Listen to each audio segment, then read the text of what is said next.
Well, a very good evening to you and welcome to the broadcast tonight, the 5th day of February 2025. Well, a lot more has been happening right in the country and beyond the borders, of which we shall be taking a look at later on. My name is Sammy Adika and our sign language interpreter tonight is Boniface Mureithi.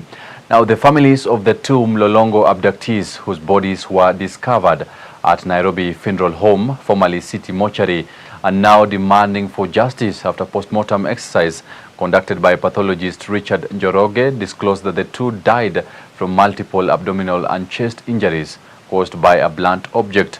Addressing the press on Wednesday alongside the families and human rights activists, Njoroge revealed that the two bodies had massively decomposed by the time the post-mortem was being conducted. According to the pathologist, Mutumwa's body had multiple abdominal, chest and head injuries, a sign that there was a struggle when he died.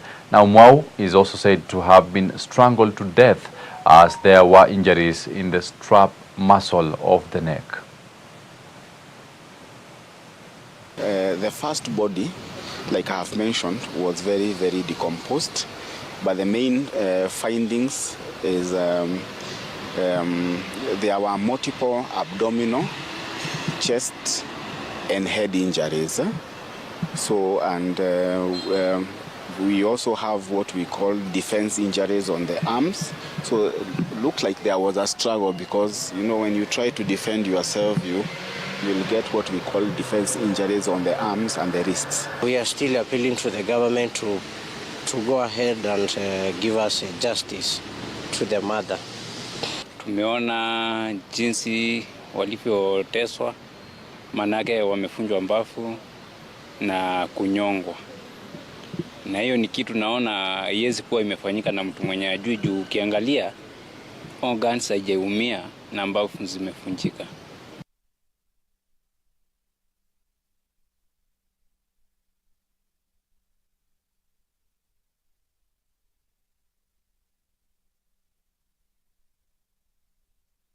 Kitu naona haiwezi kuwa imefanyika na mtu mwenye ajui juu ukiangalia organs haijaumia na mbavu zimefunjika. Former Nairobi Regional Commander Adamson Bungei has denied claims of police involvement in the murder of Rex Masai during the youth-led anti-finance protests in 2024.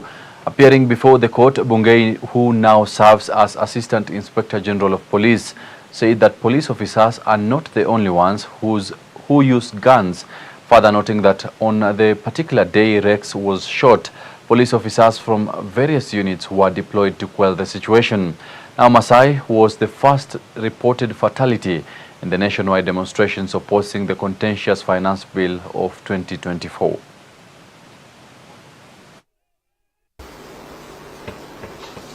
Was there any other deaths that you learned regarding on this day of the 20th of June regarding the demonstrations? No.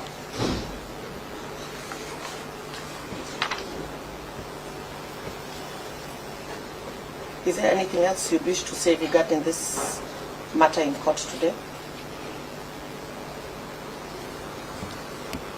No, save for only to confirm that police service is always the line of security in matters internal security, whereby we take responsibility when matters of interest to the public comes in. Now heading to the northeastern part of the country, President William Ruto has flagged off the vaccination and the national livestock restocking programs targeting vulnerable families who lost animals during the drought and El Nino seasons that affected the country last year. Speaking in Wajir County, the head of state urged pastoralists to vaccinate their livestock in a bid to combat diseases that have prevented Kenyan meat from accessing markets abroad. Now, Ruto also vowed to ensure that the northeastern counties also benefit from his development projects that he is confident, or rather stating that he is confident will open up the region and spur socio-economic development. Tuwa hapa Wajir. Najua mmekuwa mkisumbuka hapo kwa sababu ya airport yenu lazima ipitie kwa kambi ya jeshi. Tumekubaliana na viongozi wenu ya kwamba tutatengeneza apron nyingine na tutatengeneza exit ingine ambayo ni ya civilians. Ndio mkitaka kwenda Nairobi, msipitie mambo ya kambi ya jeshi, ndio tuondoe matatizo ambayo wananchi wanapata wakipitia pale kwa mambo ya jeshi. Mimi hapa leo nimeanzisha ile mpango ya restocking. Nataka munisikize. Tumeamua kama serikali ya kwamba wale wafugaji ambao walipoteza mali yao kwa sababu ya kiangazi ama kwa sababu ya banditry, hawa wafugaji lazima tuwasaidie na restocking. Na leo tumeanzisha hapa Wajir ile mpango ambayo tutapatia familia 10,000 wakiwemo familia wa hapa Wajir mifugo 53,000 heads of livestock. Tutawapatia familia hizo ndio waanzishe maisha yao, ndio tuweze kwenda mbele kama Wakenya. Health, the government of Kenya through the Ministry of Health has expressed its commitments towards providing efficient and affordable health care to its citizens despite the setback of withdrawal of funds to the USAID by President Donald Trump's government. Now speaking during a press briefing in Nairobi, the Director General of Health, that is Dr. Patrick Amoth, also stated that the ministry has enough medication for HIV and AIDS patients to last for the next 6 months.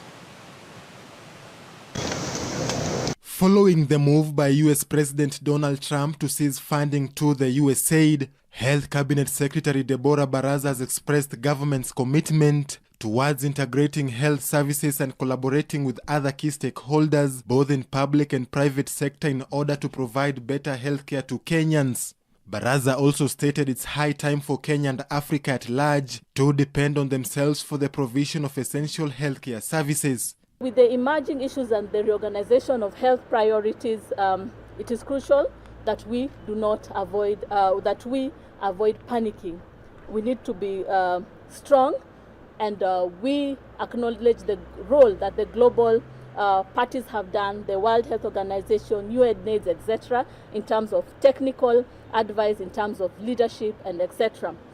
But for us, it is time again to take charge of our health system. The withdrawal of funds is really calling upon us as Kenyans to see how we can have sustainability, how we can stand on our own feet, and how we can become self-reliant.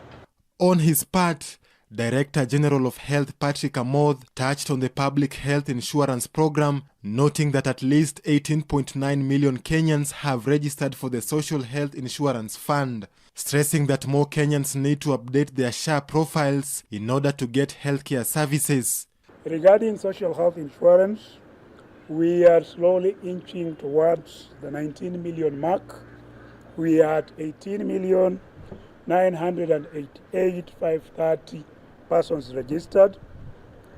Of these, the 4.3 million Kenyans who are transitioned from the defunct NHIF are yet to update their profiles, meaning when they go to seek services, they will not be eligible to receive services. Our plea to them is to ensure that you look at your profile, update it to ensure that when you go to the facility, your records will be up to date and you can be able to receive the services. Speaking about HIV medication following concerns of drug shortage, Amoth at the same time stressed that the ministry is well prepared with ARV medication and HIV testing kits for the patients that will last for the next 6 months. Regarding ARVs, I have, and I can confidently say, unless you give me that particular facility, we have stocks of HIV commodities from testing, viral load testing, HIV testing, early infant diagnosis testing to last us for the next 6 months, unless you give me that specific facility so that I can be able to address.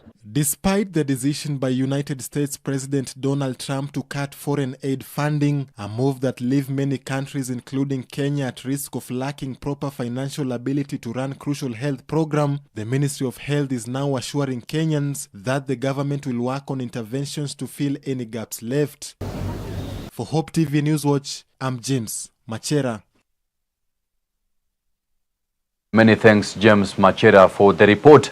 Now, Milka Mora, a woman who went viral over rent arrears attracting public interest, has begun her home ownership journey under the affordable housing program.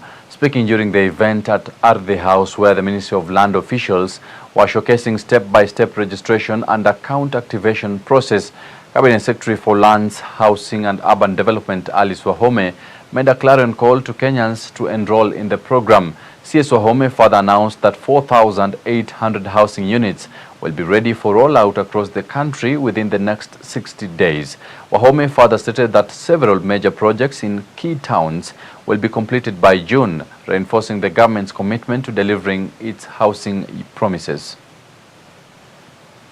In 25, between 20 and 30 years. I mean, it's a lifetime saving for your home as you live in.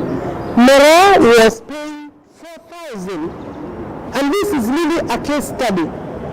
She was paying 4,000 in a size of a house that is 10 square meters, about 9 point something, because we measured. Her new home will be 19.7 thereabout square meters. The distributors, and therefore, let me answer the question of investors. And I know, Nancy, I have seen your shows. Good job. I've seen many of your shows, and they are spreaded. You know that you maybe focus a lot on the investors. Now focus on this affordable housing. Nimechukua good direction, nimefaidika na kusaidika. Asanteni.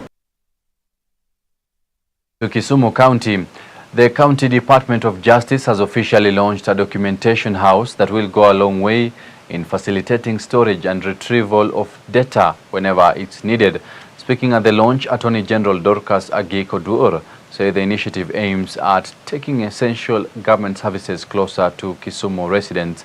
Now, the AG also took the opportunity to urge Kenyans to apply for the IEBC job vacancies that have been advertised and help in facilitating the electoral process. As you know, the Attorney General holds a lot of documentation. The Attorney General is the Registrar of Marriages. Attorney General is in charge of societies. We also manage probate and administration documents. We manage some of the vital documentations that has been given as exhibits in very crucial cases. So that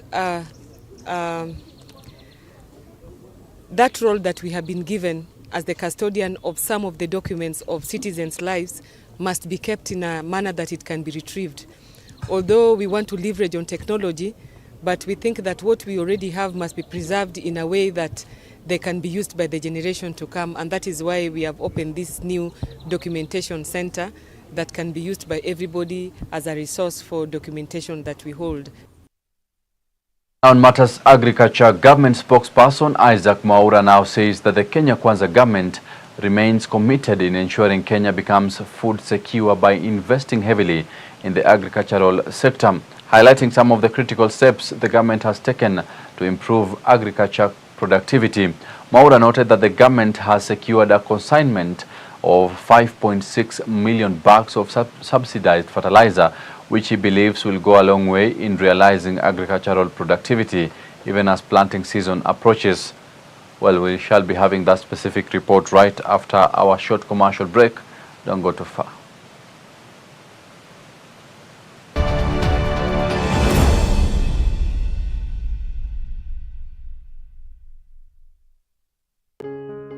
This week on Testify. It was too shameful for me. I could not forgive myself.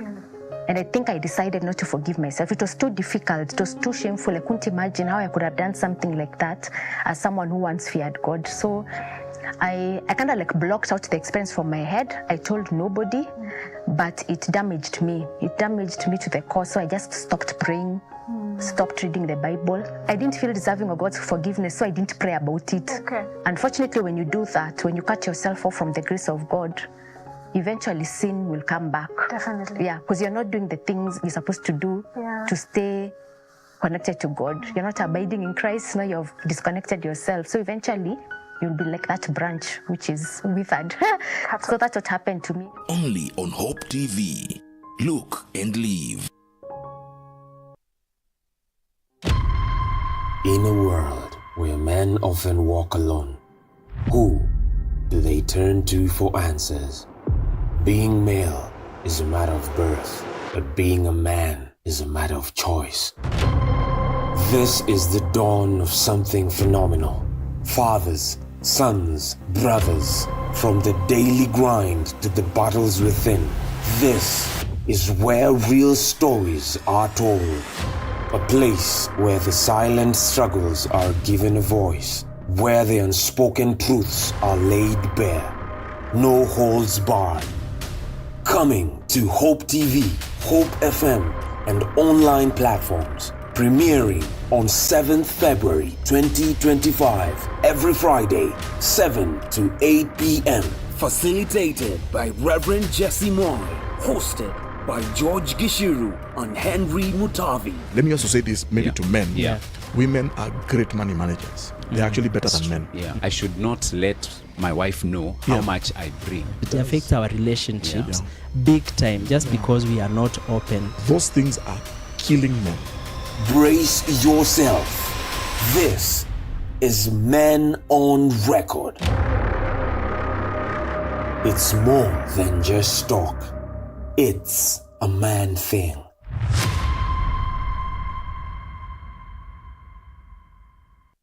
Thank you for choosing Hope TV, the channel that brings you hope, entertainment, and inspiration. We value you and would like to serve you better. Talk to us by scanning this QR code on your screen or go to our social media page at Hope TV Kenya and click on the survey link by the name Hope TV Survey. It will just take a few minutes but means the world to us. We value your feedback. Hope TV, look and live.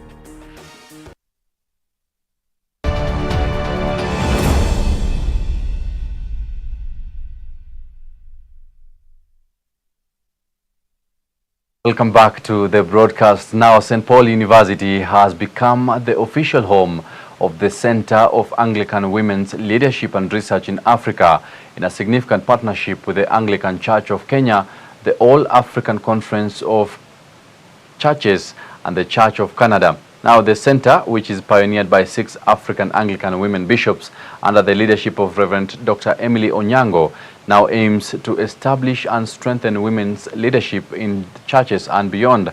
Now, St. Paul University will also serve as the center hub for training, development, and inspiration, particularly targeting African women faith leaders. Now, speaking at the event, Archbishop Jackson Ole Sapit emphasized the importance of the center, highlighting its potential to transform not just the church but also the society at large. The center is a beacon of gender equity, leadership, and social change, creating a lasting impact on African women's roles in both spiritual and societal leaderships. And the news following the executive orders of the new president, President Trump in America, many programs are reported to have shut down, especially USAID. This will affect mainly the area of health, particularly in critical areas like HIV and AIDS, where a lot of ARVs that are supporting those who are already affected. The greatest support comes from the American government through USAID and other programs. So when that one is shut, you are shutting to sick people. So our call is that if American can review, especially in areas, critical areas like health, that's our call, that they cannot just shut everything all at once. It should have been done gradually, that they withdraw one program after the other and look at the critical ones that need to be supported until we have capacity to support ourselves. But also, on the positive side, I think disruption is always an opportunity for us to grow. And I think the third world countries, we have no excuse that 60, 70 years after independence, we are still dependent. We can grow food and we can satisfy ourselves if we have the right programs. So I think Trump disruption of the rest of the world must be a wake-up call for us to be able to think. Every other economy grew, not in easy times, but when they were faced by a crisis, they think deeper. And I hope we can think deeper now. And partially, I thank Trump for the disruption. Let us be disrupted so that we think properly.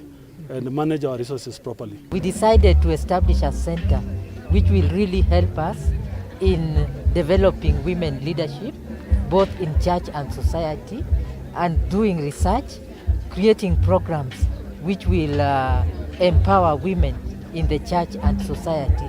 So our center is about empowerment of women leaders, research, and working to mentor younger leaders in the society. Moving to Bungoma County, a day after the NGCDF financial audit report was released, a number of NGCDF officials have expressed their disagreement with the report, noting that it was not conducted in a proper manner. Now, Sirisia NGCDF office in Bungoma County has rejected the audit report, indicating that it spent over 35.5 million Kenya shillings in an improper way after failing to submit documentation, indicating how it pumped the funds in the establishment of Kikai Girls High School. Now led by its chairperson David Watitwa, the officials say the auditors need to conduct proper investigations to understand how funds are being spent other than being superficial. Well, away from that, now on matters gender-based violence, stakeholders in Kisii County have called on both the county and national governments to allocate enough funds for the fight against gender-based violence, now emphasizing that ending the vice requires a collective effort from all sectors of the society. Now, speaking during the closure of the consultative forum held in Kisii Town, representatives from both civil society organizations, law enforcement, religious groups, and members of the county assembly urged the county, or rather the community leaders, that rather expressed their concerns over the increasing cases of GBV in the region. Let's listen in. Nashukuru ya kwamba siku ya jana na ya leo tumekongamana hapa tukiwa washikadau wa kuongea mambo ya huduma ya kijinsia, yani gender based violence.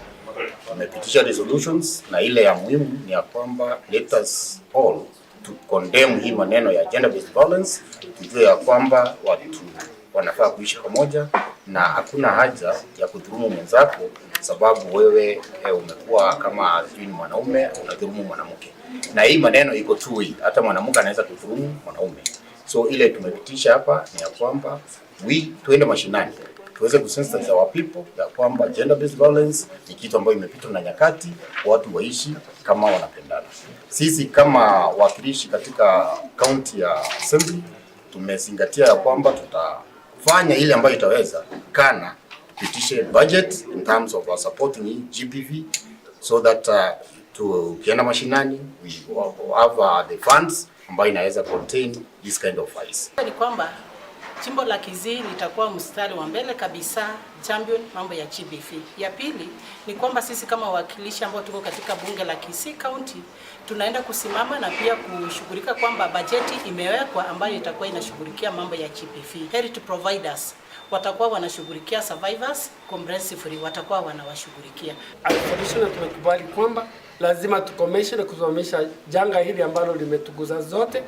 Ni rahisi kuleta sanity to the community kwa sababu jamii ambayo iko na vita na watu wakisozana haiwezi kuendelea. Tumeomba serikali ya gatuzi la Kisii kwamba tuweko na fedha ziwekwe kando kwa minajili ya kukomesha mambo haya ambayo yanatuhusu sisi zote.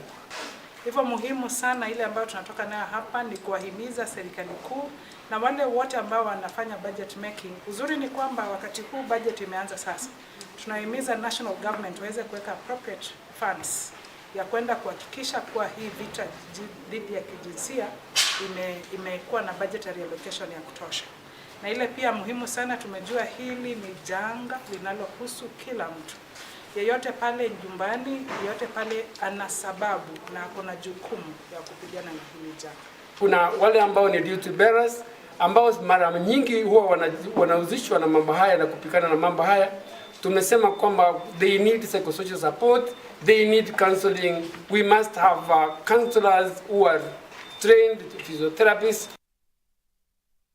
Now, on the contentious pause on the USAID funding by the USA government, The Kenyan government says there is sufficient funds in the United Nations Trust Fund to continue funding the Kenyan-led multinational security support mission in Haiti. In a statement by the government spokesperson, that is Isaac Mwaura, there is about 14 billion Kenya shillings in the trust fund contributed by other nations, adding that the peacekeeping mission in Haiti is a priority despite the USA government's move to pause the funding of the 1.7 billion Kenya shillings it had pledged. A UN Secretary General spokesperson had on Tuesday said that they had received an official notification from the US government to freeze contribution to the MSS mission, stating that the UN would wait for further guidance from the US government regarding its contribution.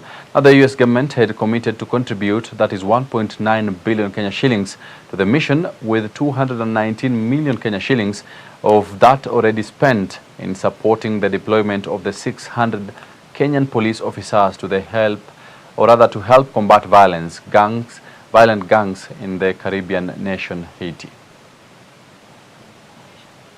As at the end of 2024, US dollars 110.3 million had been pledged by several countries, including the USA, Canada, France, Turkey, Spain, Italy, and Algeria, of which $85 million has been received by the fund, including substantial amounts from the United States.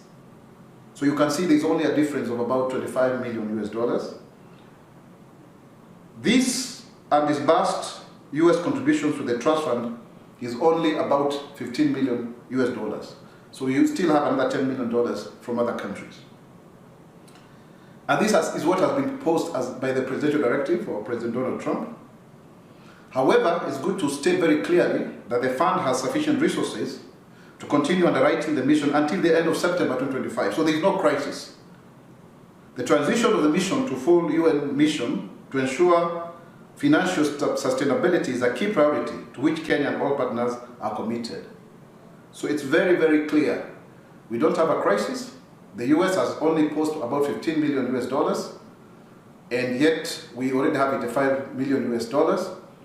And so we'll be also talking to other countries to ensure that whatever deficit that there is, as at now, shall be met before September, because we can go up to September to fulfill the obligations of this mission to Haiti. So there is no cause for worry, and we remain confident and hopeful that we shall continue even to engage other countries, including the US itself, to see the importance of ensuring that this mission is successful.